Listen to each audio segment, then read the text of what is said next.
My pranams to all Atma Jyotis, divine light of the self.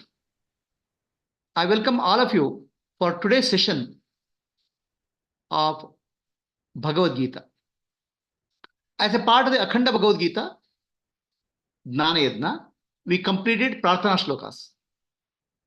Now we are on the first chapter of Bhagavad Gita. Yesterday we had an introduction to first chapter. Today we will start the first shloka of the first chapter. Katin, go ahead. Dhritarashtra उवाच धर्मक्षेत्रे कुरुक्षेत्रे समवेतायुयुत्सवः मामक पाण्डवाश्चैव किमकुर्वत Sanjay. Thank you. Gayatri, can you tell the meaning of this?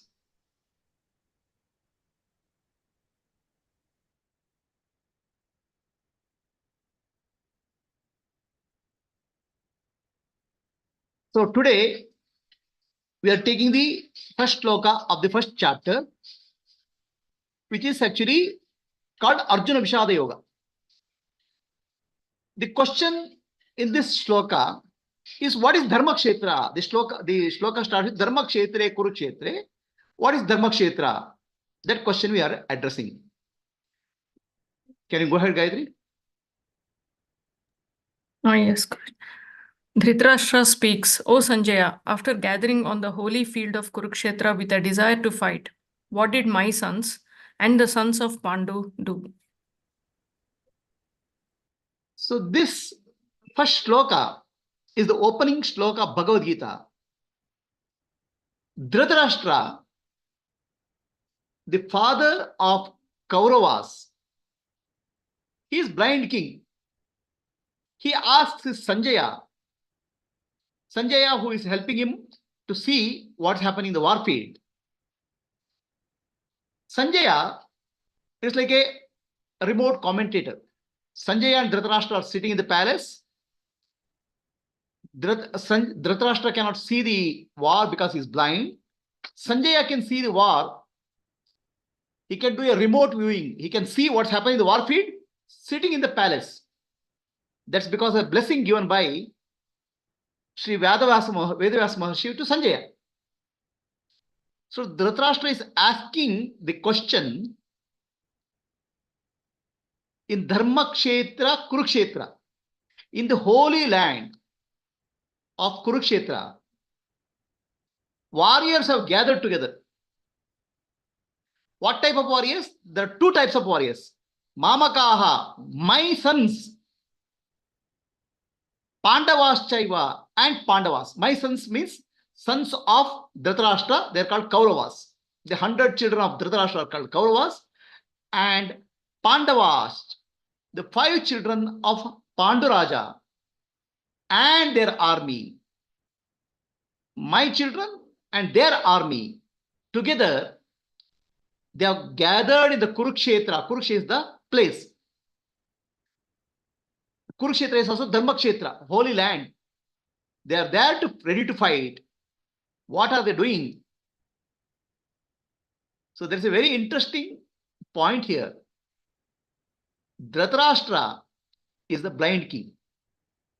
He says, Mamakaha, my sons and their army, and Pandavascha. Pandava means his brothers. Dhritarashtra's brother is called Panduraja. His children.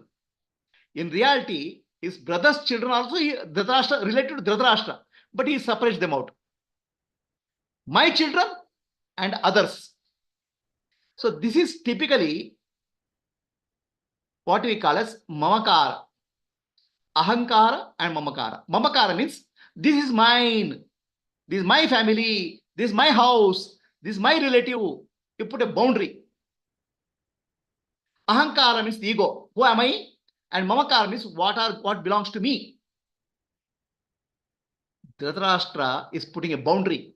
My children and Pandavas. He doesn't even say Dhritarashtra's brother Panduraja, his children.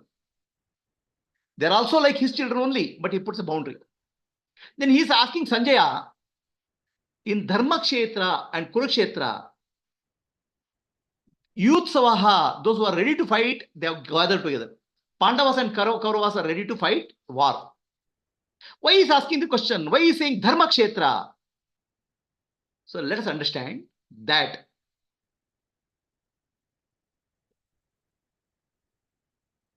so the question today, question we are addressing is Dharmakshetra, meaning of Dharmakshetra in the first sloka.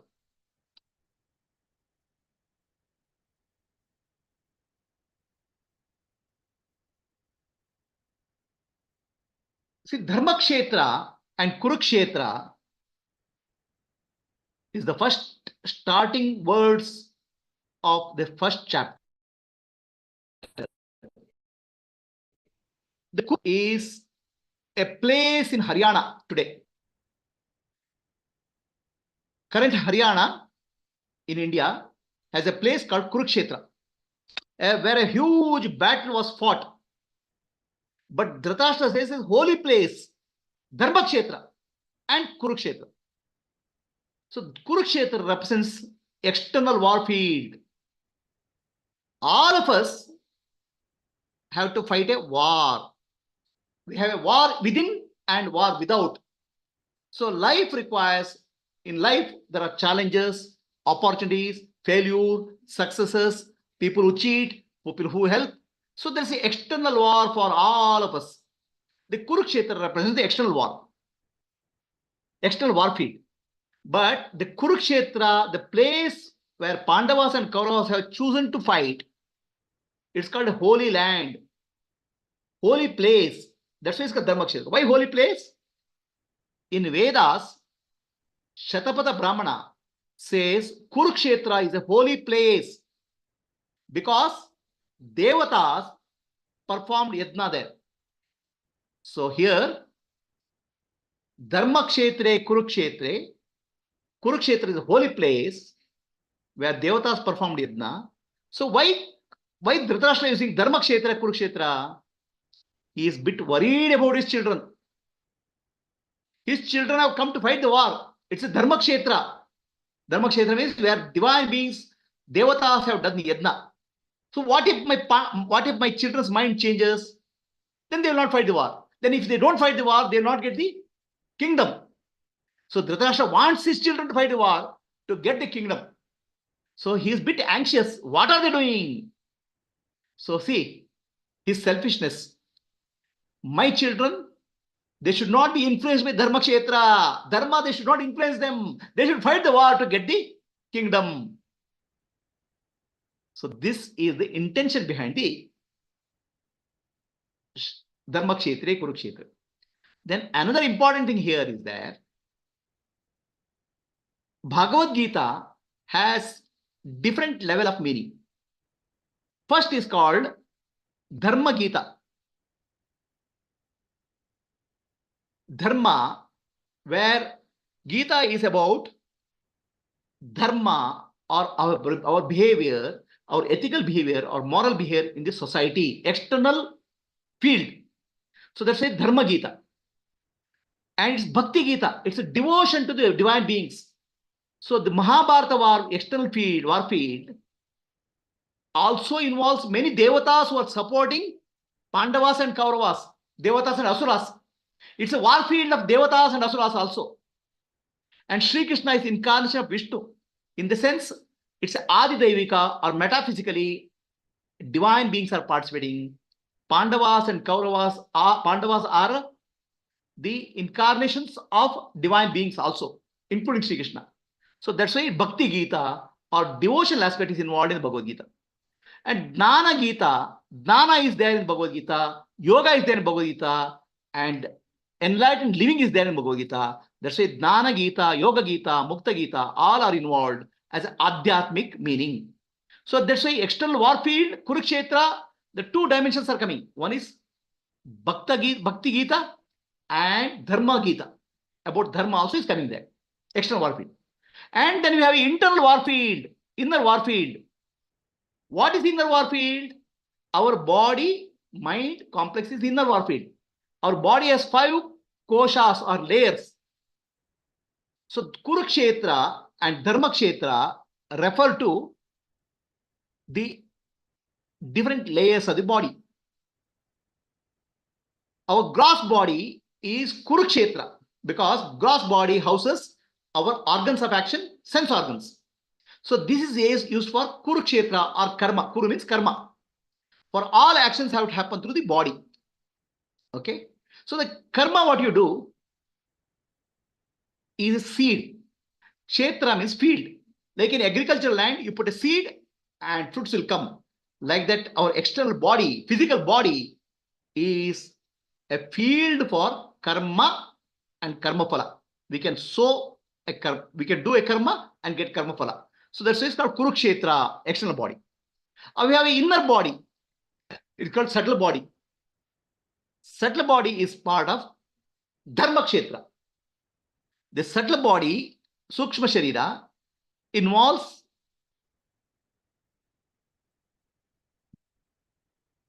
our five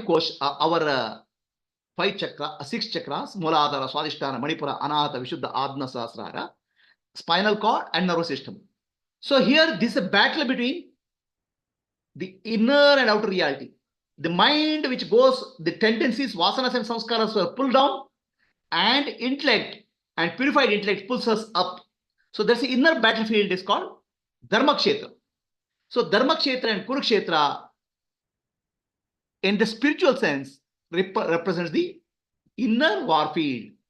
Inner warfield, the positive force of Dharma and the opposite force of the mind or manas, negative tendencies fight with each other in the inner sense, inner field. That's why this is Yoga Gita. So Yoga Gita, Bhakti Gita is what you have seen. Now let us understand this concept of Mahabharata. We have heard the two world wars, First World War and Second World War. But in reality, the First World War happened 3,137 years before BC Kurukshetra, in Kurukshetra, Haryana. Many countries, the people from many countries participated in that war. Something like 1.6 to 2 million people died. This as per the Mahabharata Shanti Parva. So there is actually some dispute about the number of people died. I would say around 1.6 to 2 billion people died. So 18 Akshayini Sena, Sena, that means army units participated, which one Akshayini is 21,000 chariots, 21,000 elephants, 109,000 soldiers. So totally 18 Akshayini means 36 lakhs plus lakhs soldiers participated. And Mahabharata war field is such that it's a fight to finish. When you enter the war field, either you win and go out or you die. So more than 36 lakh people died in the Mahabharata war. That's why it's the First World War. The countries, many countries, including Iran, current Iran, Afghanistan, Russia participated in this war. Now we have heard of Second World War, the First World War, which happened in 1914, where 40 million people died, and Third World War in 1945, 80 million people died. See, actually, this is I put second and third with respect to Mahabharata as first. So there are 3 world wars happened in the world today. But modern historians, they refer to only these 2 world wars because the Europeans only know these 2 world wars. In reality, there are 3 world wars. So the First World War happened in Kurukshetra. So this is a part of Dharma Gita. Because why war happened? For establishment of Dharma. So what happened? What is the effect of this Mahabharata war? Mahabharata war happened about 5,137 years back. In that war, more than about 2 million people to 3 million people died. And Sri Krishna established Dharma in that time. And what is the effect of that? India, Bharatavarsha, for more than about 4,000 years after the Mahabharata war, had a very good stability. Dharma was ruling India. The Indian culture and spirituality had spread to many parts of the world. A larger portion of India was called Akhanda Bharata. A lot of countries in the world were influenced by Indian culture. And India was prosperous more than 4,000 plus years. Understand, one Dharma Yuddha, where Sri Krishna did establish Dharma, helped India to survive for 4,000 to 5,000 years with the prosperity, wisdom, and wealth. That is the purpose of establishment of Dharma by Sri Krishna. So to give you an example, about 1,000 years back, 1000 AD, India was forming 28% to 30% of the GDP of the world. It was so prosperous, so rich. Once the foreign invaders came into India and they started looting India, India's GDP came down to 4%. They looted India completely. Trillions of dollars worth of goods were looted from India, especially Britishers. So India became poor, but India will rise again. So powerful. India will rise again as a great country because India is established as Dharmakshetra by Sri Krishna. So this is called Dharma Gita part. And India was called Sone ki Chidiya, means golden bird in those days by Westerners and other people, because India was so prosperous, so rich, and so wise. So now let us understand Jnana Gita, or inner meaning of Dharmakshetra, Kurukshetra. So this is called our mind. Mind is called Antakarana in Vedanta. The mind has different components: Manas, Buddhi, Ahankara, Chitta. Chitta is memory. Okay, Manas means the lower part of the mind, which is interacting with the world through sense organs. And intellect is the decision maker. Ahankara is the ego. He says, I am the doer, I am the enjoyer, it is the owner. So now, in a sense, the characters in Mahabharata are also represented as inner dimensions, because Dharmakshetra is inside us. Shantanu Chakravarti and Satyavati were the emperors. Their children called Bhishma, Pandu, and Dhritarashtra. So Pandu Raja and Kunti, they lived almost all of their life in the forest. They were not aspiring for a kingdom. They lived a life of meditation, spiritual practices. That's why Pandu Raja and Kunti, they represent the intellect, which is purified. Intellect, discriminated intellect. Pandu means white. White represents the Sattva. A purified intellect is represented by Pandu Raja. Kunti, with his wife, represents tapasya, the establishment of austerities. So Pandu Raja and Kunti represents the intellect in the intellect part of our mind. And who is Bhishma? Bhishma is also son of Shantanu and Satyavati from different children. So Bhishma means hard. Bhishana means hard, very hard. So he took a hard oath that I will support the Hastinapura. I will be loyal to the Hastinapura kingdom. No matter what happens, whether Dharma is there, Adharma is there, my loyalty is to the kingdom. So that's where Bhishma represents the Ahankara. Ahankara is Bhishana. It is very tough. Always biased. I will do this only. Okay. And if you remember in Mahabharata, Bhishmacharya lived for more than 300 to 400 years. Whereas other people came and other people were born later. So Bhishma, ego, has a long life. It's very hard. It's always biased. So Pandu Raja represents the intellect, buddhi. Dhritarashtra, the word Dhritarashtra means, Rashtra means kingdom. Dhritarashtra means one who holds the kingdom very strongly. It grabs the power. He doesn't want to let go of his kingdom. No matter what I want to do, at any cost, I want to hold on to kingdom. That's why it's called Dhritarashtra. What is Dhritarashtra? Dhritarashtra represents the Manas. Manas actually is blind. The Manas cannot see the world. It uses the sense organs to see the world. Without sense organs, Manas is blind. Manas itself has no ability to see the world. So Dhritarashtra is the blind king. And Manas is a storehouse of Manas has raga and desha, attraction, repulsion. So Dhritarashtra represents the manas aspect of Antakarana. And children of Dhritarashtra naturally are all tendencies. Duryodhana, 100, there are 100 children representing 100 different tendencies of our manas to go out in the world seeking the happiness, seeking the material pleasures. That's why Kauravas represent the outgoing tendency of the mind, manas. Whereas Panduraja represents the buddhi, intellect. Intellect which is sharpened, viveka, discrimination is there in Panduraja. The children of Panduraja are Pandavas. They are divine in nature. Devata guna.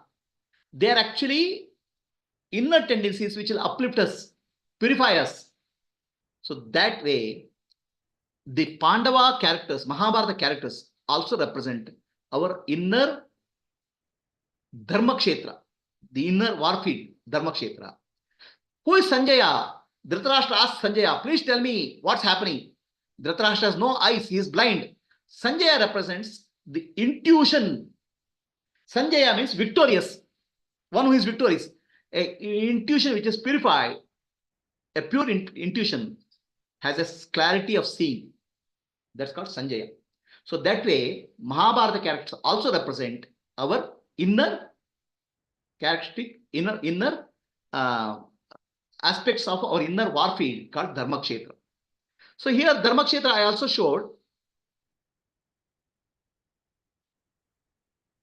Inner Dharmakshetra, the inner war is fought in the nervous system and the brain. The spinal cord represents the vasanas and samskara, outgoing tendency of mind. The nerve brain or buddhi represents the higher tendency. Buddhi is the Panduraja and vasanas and samskaras pull you down. These are Kauravas. And when they travel upwards, divine characteristics manifest in us. It's called Pandavas. So, and Sri Krishna is the consciousness Sakshi, illuminating our whole body, the witness. So that way, the shloka Dharmakshetra Kurukshetra represents the outer warfield, inner warfield. It is a Jnana Gita, it's a Dharma Gita, and it's Bhakti Gita.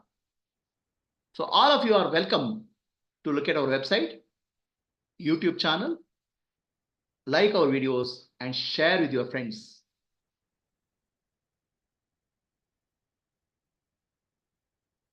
Any questions from anybody on Zoom?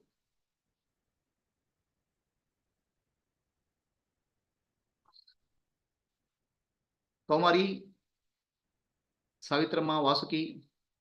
Hari Om Prabhuji. Hari Om. No question. It's interesting to see how the internal warfield is set up and the various characters, how they translate into the various aspects. I think this is very important to understand as well. Thank you for sharing. Yes, Vasuki, any questions? Savitrama, anybody has a question, you can ask. ಇಲ್ಲ ಗುರುಜಿ ಚೆನ್ನಾಗಿತ್ತು clear ಆಗಿತ್ತು ಗುರುಜಿ See, how do our inner koshas become a war field? A war field is the opposing tendencies are fighting with each other, right? So we have a tendency to the mind goes outwards, seeking happiness from the world. So they are called outgoing tendencies. They are what we call as Kauravas. And there are uplifting tendencies called Pandavas. And there's a tussle goes on. So Buddhi says, I have to do this. Mind says, I'll go out. So it's a war field. Now, koshas are layers. Koshas also, the layers of the body. Body is called kshetra or field. So that way, the kosha represents the field or dharma, battle of dharma is fought between the forces of mind, manas, and forces of the buddhi. So this actually Dharmakshetra, Kurukshetra, what we are speaking of in subtle body. Subtle body consists of manas, buddhi, ahankara, chitta. So that is the Dharmakshetra, field of war. Whereas gross body is Kurukshetra, where karma is predominant. Any other questions? Anybody? Vasuki?